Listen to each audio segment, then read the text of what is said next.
Hello, I'm delighted to welcome you to our Wildlife Club and very pleased that you're interested in the countryside and the plants and creatures of this area. I think you'll be surprised at the variety we have here, even though we're not far from London. I'll start by telling you about some of the parks and open spaces nearby. One very pleasant place is Halland Common. This has been public land for hundreds of years, and what you'll find interesting is that the River Ouse, which flows into the sea 80 kilometres away, has its source in the common. There's an information board about the plants and animals you can see here, and by the way, the common is accessible 24 hours a day. Then there's Holt Island, which is noted for its great range of trees. In the past, willows were grown here commercially for basket making, and this ancient craft has recently been reintroduced. The island is only open to the public from Friday to Sunday because it's quite small, and if there were people around every day, much of the wildlife would keep away. From there, it's just a short walk across the bridge to Longfield Country Park. Longfield has a modern replica of a farm from over 2,000 years ago. Children's activities are often arranged there, like bread making and face painting. The park is only open during daylight hours, so bear that in mind if you decide to go there. Longfield Park has a programme of activities throughout the year, and to give you a sample, this is what's happening in the next few days. On Monday, you can learn about herbs and how they've been used over the centuries. You'll start with a tour of our herb garden, practice the technique of using them as colour dyes for cloth, and listen to an illustrated talk about their use in cooking and medicine. Then on Wednesday, you can join local experts to discover the variety of insects and birds that appear in the evening. We keep to a small number of people in the group, so if you want to go, you'll need to phone the park ranger a few days ahead. There's a small charge which you should pay when you turn up. I'm sure you're all keen to help with the practical task of looking after the park, so on Saturday you can join a working party. You'll have a choice of all sorts of activities, from planting hedges to picking up litter, so you'll be able to change from one to another when you feel like it. The rangers will be hard at work all day, but do come and join in, even for just a short while. One thing though is to make sure you're wearing something that you don't mind getting dirty or torn. And finally, I'd like to tell you about our new wildlife area, Hinchingbrook Park, which will be opened to the public next month. This slide doesn't really indicate how big it is, but anyway, you can see the two gates into the park and the main paths. As you can see, there's a lake in the northwest of the park with a bird hide to the west of it at the end of a path, so it'll be a nice, quiet place for watching the birds on the lake. Fairly close to where refreshments are available, there's a dog walking area in the southern part of the park, leading off from the path. And if you just want to sit and relax, you can go to the flower garden. That's the circular area on the map, surrounded by paths. And finally, there's a wooded area in the western section of the park, between two paths. OK, that's enough from me, so let's get on and have a... Good morning. I'm very pleased to have this opportunity to say a little about two exciting new developments in the city: the Brackenside open-air swimming pool and the Children's Adventure Playground in Central Park. As many of you may know, the idea for these initiatives came from you, the public, in the extensive consultation exercise which the City Council conducted last year. And they have been realised using money from the SWRDC, the South West Regional Development Commission. First of all, Brackenside Pool. As many of the older members of the audience will remember, there used to be a wonderful open-air pool on the seafront 30 years ago, but it had to close when it was judged to be unsafe.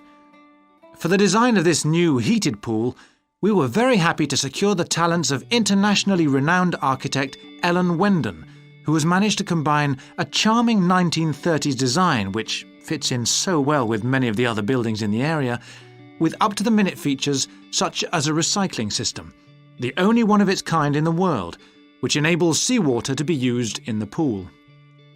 Now, there's been quite a bit of discussion in the local press about whether there would be enough room for the number of visitors we're hoping to attract, but the design is deceptive, and there have been rigorous checks about capacity.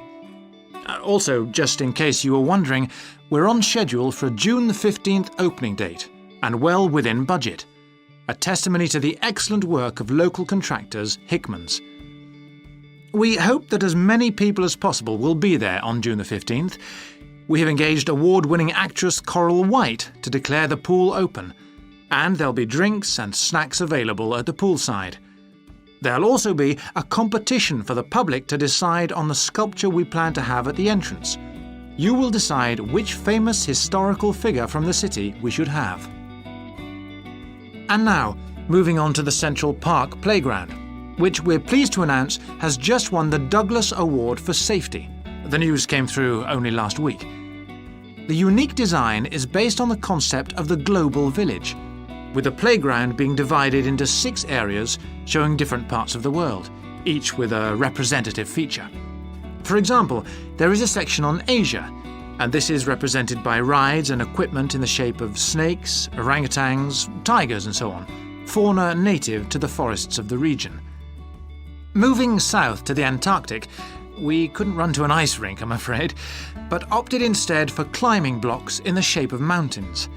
I thought they could have had slides for the glaciers, but the designers did want to avoid being too literal. Then on to South America, and here the theme is El Dorado, games replicating the search for mines full of precious stones. And then moving up to North America, here there was considerable debate. I know the contribution of cinema and jazz was considered, but the designers finally opted for rockets and the International Space Station. Eastwards to Europe then, and perhaps the most traditional choice of all the areas, medieval castles and other fortifications. Then last but not least, moving south to Africa, and a whole set of wonderful mosaics and trails to represent the great rivers of this fascinating and varied continent. Now, the opening date for our global playground is the 10th of July. And again, we'd love to see you there. So, make a date and come and see this magnificent, original new amenity right in the heart of the city. Welcome to Manham Port, where 1,000 years of history are brought to life. All the family can enjoy a day out at Manham, visit our copper mine, see models of the machinery it used, have your photo taken in 19th century costume, experience at first hand how people lived at different stages throughout history, and especially how children studied, worked and played. The port of Manham is located in beautiful and peaceful countryside, on a bend in the great River Avon, and developed here because it's the highest navigable point of the Avon. Boats can go no higher up this river, and proved a handy place to load and unload cargo to and from the sea, which is over 23 miles away. A small port was already established here when, about 900 years ago, tin was discovered nearby, though it wasn't until the Industrial Revolution, when a tremendous need for metals of all kinds developed, that Manham expanded to become one of the busiest ports in the country. And because it was already so busy, prospectors began to look for other minerals, and by the end of the 19th century, lead, copper, manganese and arsenic were added to the cargoes leaving Manham. In the early days, the ores had been smelted or processed in the same area they were mined.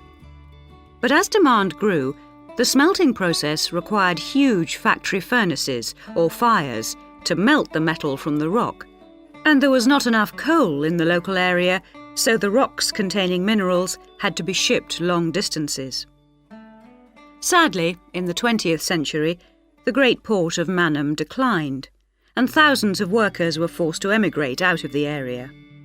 The building at the port fell into disrepair, and the place became almost forgotten. But then the Manham Trust was formed to conserve the historical resources of the area. It organised scores of local volunteers to remove undergrowth to find the original outlines of the installations. It then brought in paid professionals to match installations with maps of the original port complex and to set about reconstructing it. Today, you can see the results of this ambitious programme of restoration. The intention, and we believe this will be realised before the end of the year, is to return Manham Port to the condition it reached at its peak as the greatest copper port in the country. But what can you do and see on your visit today? Here are just a few highlights. We suggest you start with the visit to the copper mine. Travel on converted mining trains and journey into the depths of the mountain along seams once worked by hundreds of miners. Watch out especially for the great pumping machines which rid the mine of water. But please be warned that, like all mines, ours is very dark and closed in, and we do say that children under 5 and also dogs should not be taken into the mine. The next recommended visit is to the village school. While looking round the classrooms, take a special look at our display of games, which is one of the largest in the world. And it's recommended that you time your visit to coincide with a guided tour. This will give you the opportunity to ask lots of questions. Near the school is the beautiful old sailing ketch called the George. You're welcome to board the boat and look round the cabins. Look out for the ship's wheel, which was missing until only 5 years ago when it was dredged out of the silt by a local fisherman. We have no idea how it got there, but it's been polished and proudly restored to its original place on the boat. Please take care going down the ladders if you wish to visit the lower deck. We don't recommend you allow young children to use them. So we hope you have a memorable visit to Manham Port, and we'll tell your friends all about us. Hi, Yun. As you know, I've asked you here today to discuss the future of our Self-Access Centre. We have to decide what we want to do about this very important resource for our English language students. So, can you tell me what the students think about this? Well, from the students' point of view, we would like to keep it. The majority of students say that they enjoy using it because it provides a variation on the classroom routine, and they see it as a pretty major component of their course. But we would like to see some improvements to the equipment, particularly the computers. There aren't enough for one each at the moment, and we always have to share. Well, yes, the teachers agree that it is a very valuable resource, but one thing we have noticed is that a lot of the students are using it to check their personal emails. We don't want to stop you students using it, but we think the computers should be used as a learning resource, not for emails. Some of us also think that we could benefit a lot more by relocating the Self-Access Centre to the main university library building. How do you think the students would feel about that, Yun? Well, the library is big enough to incorporate the Self-Access Centre, but it wouldn't be like a class activity anymore. Our main worry would be not being able to go to a teacher for advice. I'm sure there would be plenty of things to do, but we really need teachers to help us choose the best activities. Well, there would still be a teacher present and he or she would guide the activities of the students. We wouldn't just leave them to get on with it. Yes, but I think the students would be much happier keeping the existing setup. They really like going to the Self-Access Centre with their teacher and staying together as a group to do activities. If we could just improve the resources and facilities, I think it would be fine. Is the cost going to be a problem? It's not so much the expense that I'm worried about, and we've certainly got room to do it, but it's the problem of timetabling a teacher to be in there outside class hours. If we're going to spend a lot of money on equipment and resources, we really need to make sure that everything is looked after properly. Anyway, let's make some notes to see just what needs doing to improve the centre. Now, what about the computers? I think it might be a good idea to install some new models. They would take up a lot less room, and so that would increase the workspace for textbooks and so on. That would be great. It is a bit cramped in there at times. What about other resources? Do you have a list of things that the students would like to see improved? Yes, one of the comments that students frequently make is that they find it difficult to find materials that are appropriate for their level, especially reading resources. So I think we need to label them more clearly. Well, that's easy enough. We can get that organised very quickly. In fact, I think we should review all of the study resources, as some of them are looking a bit out of date. Definitely. The CD section especially needs to be more current. I think we should get some of the ones that go with our latest course books and also make multiple copies. Good. Now, I was also thinking about some different materials that we haven't got in there at all. What do you think of the idea of introducing some workbooks? If we break them up into separate pages and laminate them, they'd be a great resource. The students could study the main course book in class and then do follow-up practice in the Self-Access Centre. That sounds good. OK, now finally we need to think about how the room is used. I'll have to talk to the teachers and make sure we can all reach some agreement on a timetable to supervise the centre after class. But we also need to think about security too, especially if we're going to invest in some new equipment. What about putting in an alarm? Good idea. The other thing I'd like to do is talk to our technicians and see whether we could somehow limit the access to email. I really don't want to see that resource misused. What about if we agree to only use it before and after class? Yes, that would be fine. OK, anyway, that's great for now. We'll discuss it further when we've managed. Hi, Laura. Could you spare a few minutes to talk about the work placement you did last summer? I'm thinking of doing one myself. Hi, Tim. Sure. Didn't you do yours at an environmental services company? That's right. It's only a very small company, and they needed someone to produce a company brochure. And I wanted to get some business experience because I'm interested in a career in occupational psychology in a business environment. It was good because I had overall responsibility for the project. What kind of skills do you think you developed on the placement?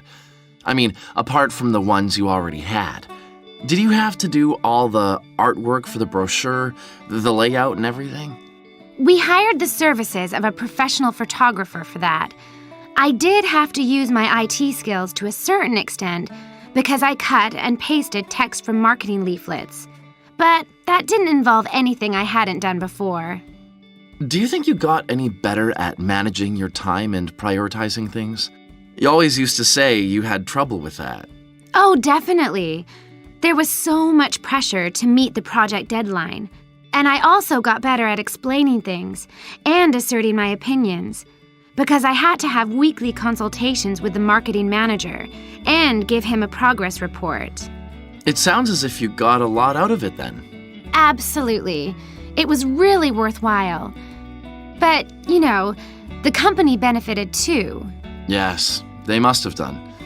After all, if they'd used a professional advertising agency to produce their brochure instead of doing it in-house, presumably they'd have paid a lot more. Oh, yes. I worked it out.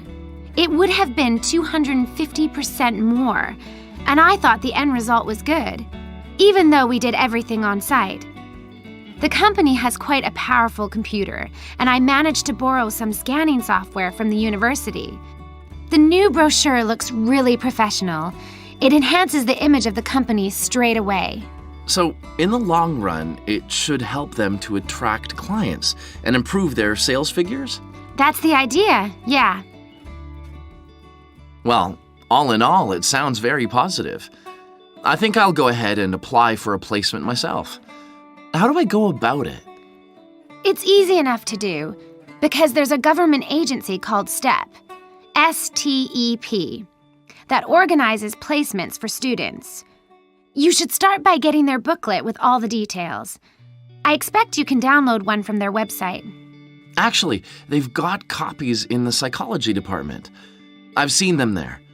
I'll just go to the office and pick one up. Right. And then, if I were you, after I'd looked at it, I'd go over all the options with someone. I suppose I should ask my tutor's advice. He knows more about me than anyone. One of the career officers would be better. They've got more knowledge about the jobs market than your personal tutor would have. Okay. And then, when you know what you want, you can register with STEP. You'll find their address in the booklet. And once you've registered, they assign you to a mentor who looks after your application. And then I suppose you just sit back and wait till you hear something?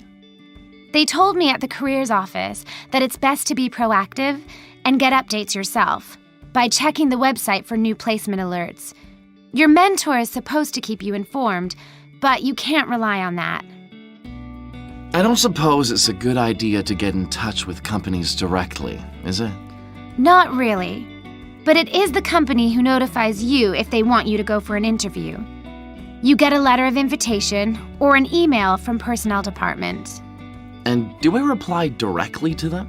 Yes, you do. STEP only gets involved again once you've been made a job offer. Right. So once you've had an interview, you should let your mentor know what the outcome is? I mean, whether you're offered a job and whether you've decided to accept it? That's right. They'll inform the careers office once a placement has been agreed, so you don't have to do that. Is that all then? More or less. Only once you've accepted an offer, you'll probably have to supply a reference, because the placement will be conditional on that. And that's something you should ask your own tutor to provide. He knows about your academic ability and also about your qualities, like reliability. Well, thanks very much for the information. I'm starting to look forward to... Right, well, for our presentation, shall I start with the early life of Tor Heyerdahl? Sure. Why don't you begin with describing the type of boy he was, especially his passion for collecting things? That's right. He had his own little museum. And I think it's unusual for children to develop their own values and not join in their parents' hobbies. I'm thinking of how Heyerdahl wouldn't go hunting with his dad, for example. Yeah, he preferred to learn about nature by listening to his mother read to him. And quite early on, he knew he wanted to become an explorer when he grew up. That came from his camping trips he went on in Norway, I think. No, it was climbing that he spent his time on as a young man. Oh, right. After university, he married a classmate, and together they decided to experience living on a small island to find out how harsh weather conditions shaped people's lifestyles. As part of their preparation, before they left home, they learnt basic survival skills, like building a shelter. I guess they needed that knowledge in order to live wild in a remote location with few inhabitants, cut off by the sea, which is what they were aiming to do. An important part of your talk should be the radical theory Heyerdahl formed from examining mysterious ancient carvings that he happened to find on the island. I think you should finish with that. Okay. All right, Victor, so after your part, I'll talk about Tor Heyerdahl's adult life, continuing from the theory he had about Polynesian migration. Up until that time, of course, academics had believed that humans first migrated to the islands in Polynesia from Asia in the west. Yes, they thought that travel from the east was impossible because of the huge empty stretch of ocean that lies between the islands and the nearest inhabited land. Yes, but Heyerdahl spent ages studying the cloud movements, ocean currents, and wind patterns to find if it was actually possible. And another argument was that there was no tradition of large shipbuilding in the communities lying to the east of Polynesia. But Heyerdahl knew they made lots of coastal voyages in locally built canoes. Yes, or sailing on rafts, as was shown by the long voyage that Heyerdahl did next. It was an incredibly risky journey to undertake. Sometimes I wonder if he did that trip for private reasons, you know? To show others that he could have spectacular adventures. What do you think, Olivia? Well, I think it was more a matter of simply trying out his idea, to see if migration from the east was possible. Yes, that's probably it.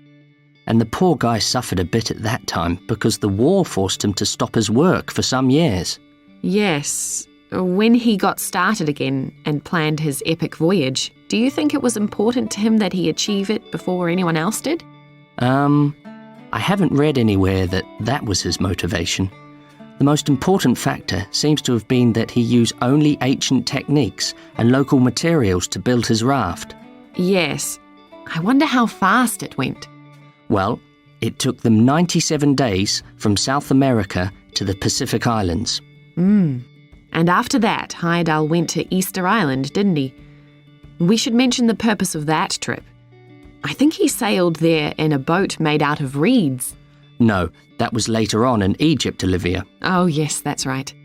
But what he wanted to do was talk to the local people about their old stone carvings and then make one himself to learn more about the process. I see. Well, what a great life. Even though many of his theories have been disproven, he certainly left a lasting impression on many disciplines, didn't he? To my mind, he was the first person to establish what modern academics call practical archaeology. I mean that they try to recreate something from the past today, like he did with his raft trip. It's unfortunate that his ideas about where Polynesians originated from have been completely discredited.